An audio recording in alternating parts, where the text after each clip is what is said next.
overlapping of p orbital will give us sigma as well as pi bond. So now let us see how sigma bond and pi bond are formed by different combinations of p orbitals. So first let us see the overlap of p orbitals for sigma bond. So the additive combination goes like this. So for instance, if we take like 2pz orbitals, and if they are combining by an additive overlap, 2pz atomic orbital of one atom is overlapping additively with 2pz orbital of another atom, it is giving us a bonding molecular orbital. It is giving us a bonding molecular orbital, and it has a lower energy, and it can be represented by sigma 2pz. Sigma 2pz. So if the same 2pz orbital is combining by a subtractive overlap, then we will see the formation of nodal plane over here.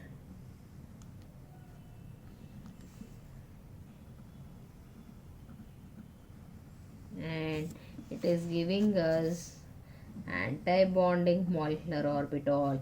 It is represented by sigma star 2pz, and this is having higher energy. Always whenever I put a star on it, it represents a anti-bonding molecular orbital energy.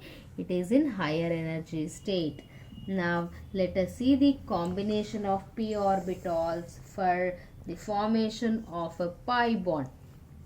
So how a pi bond is generated by the combination of p orbitals, we will see that. So for instance, if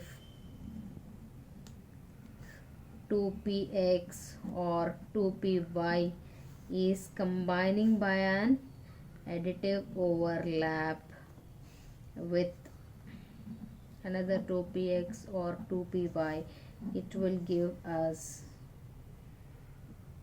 a it's giving us a bonding molecular orbital. It is giving us a bonding molecular orbital pi 2px or pi 2py. But the same p orbitals, if they combine by a subtractive overlap, they will give us a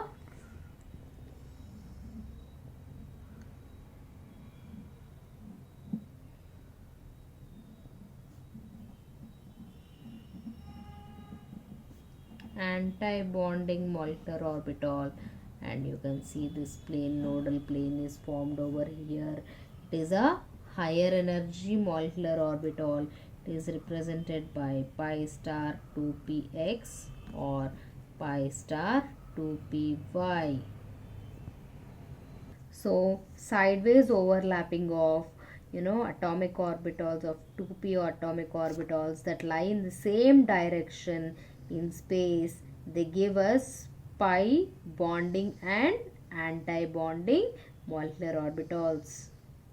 So sideways overlapping is giving us pi bonding as well as pi anti-bonding molecular orbitals. Now we will see how S and P orbitals combine with each other. How S and P are combining with each other. For example, if S orbital is combining with this p orbital, for example S is combining with our pz by a additive overlap, it is giving us a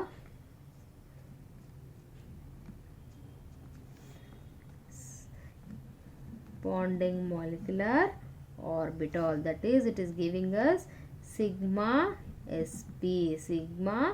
sp, but whenever the s orbital is combining with the p orbital by a subtractive combination or subtractive overlap, this is additive, this is subtractive, it is giving us a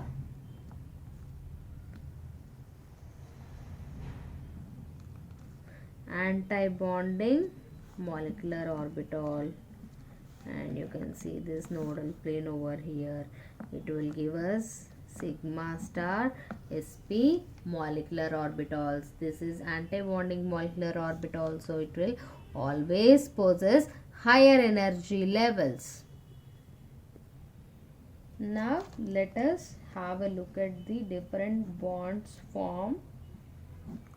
So what is the atomic orbital which is mixing and what is the molecular orbital we are getting. For example, if s orbitals are mixing with the other s orbitals, you will get sigma s and sigma star s. When pz is combining with another pz, we will get sigma pz and sigma star pz. When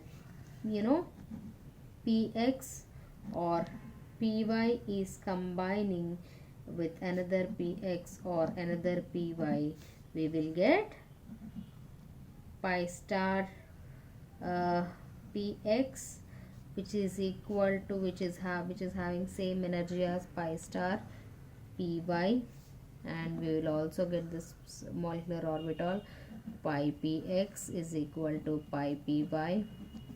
And also we have this sp mixing, where we will get two more things, sigma star sp, which is a antibonding molecular orbital, and we'll get sigma sp. Now let us see the molecular orbital energy diagrams.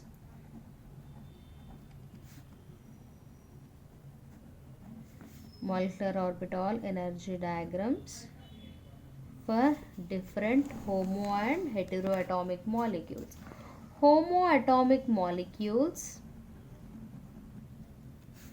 are formed by the combination of same or similar atoms, whereas heteroatomic molecules, they are formed by the combination of different or dissimilar atoms. Now let us look at the molecular orbital energy diagram, MOED, of our first molecule, that is hydrogen. So hydrogen is formed by the combination, hydrogen molecule is formed by the combination of two hydrogen atoms. Let us write the electronic configuration of hydrogen, which is 1s1. So the total number of electrons in the hydrogen molecules is 2. One atom is contributing one electron and another atom is contributing another electron.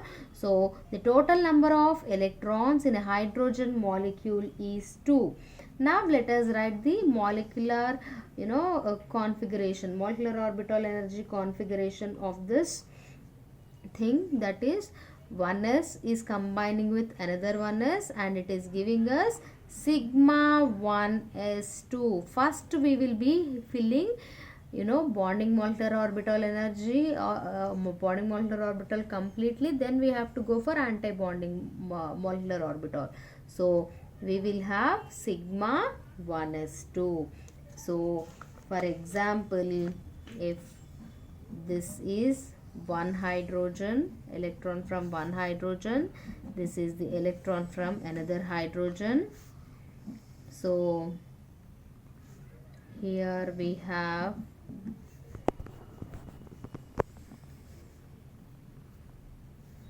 we are writing the orbitals.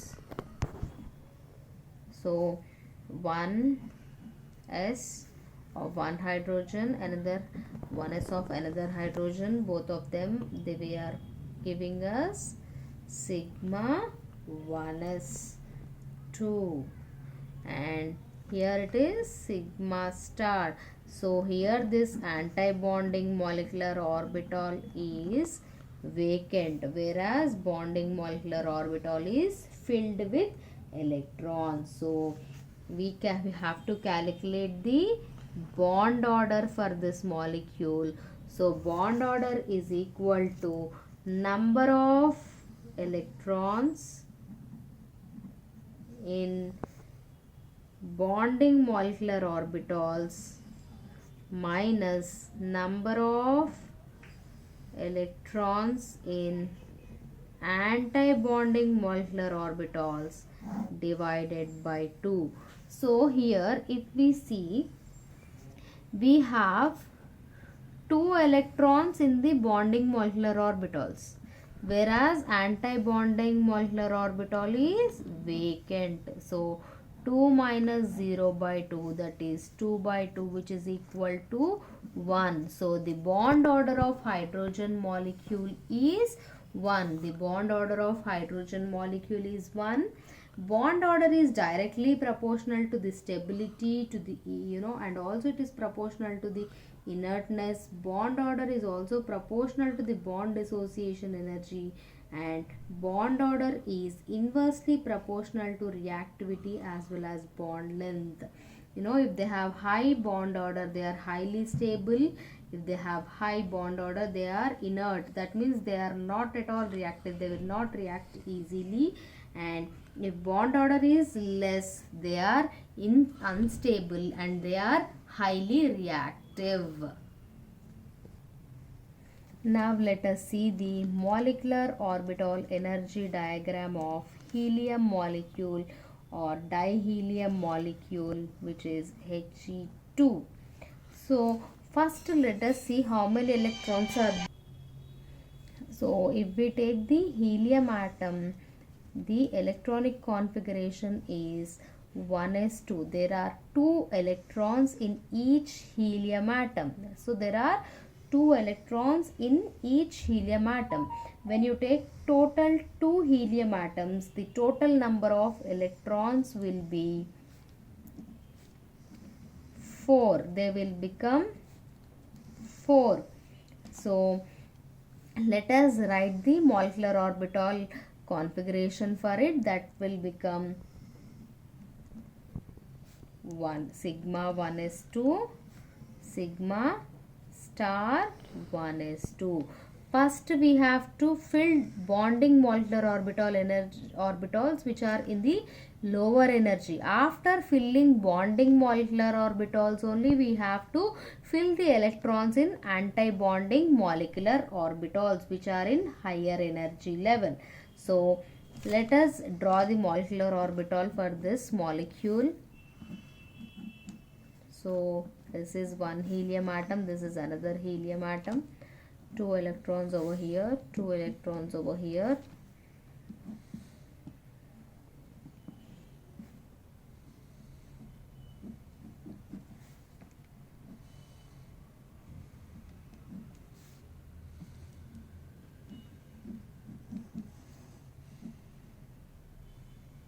So 2 electrons in the bonding molecular orbitals, 2 electrons in the anti-bonding molecular orbitals. This is sigma 1s2, this is sigma star 1s2. So let us calculate the bond order. Bond order is equal to number of electrons in bonding molecular orbital minus number of electrons in anti-bonding molecular orbitals divided by 2. So if you calculate bond order, it is 2 minus 2 by 2 and this is equals to 0. So such a molecule, whenever this bond order is 0, such a molecule will not exist. So we cannot find the dihelium molecule. Since the bond order of the helium molecule is 0, such molecule will not exist. So because of the 0 bond order, we cannot find the helium molecule.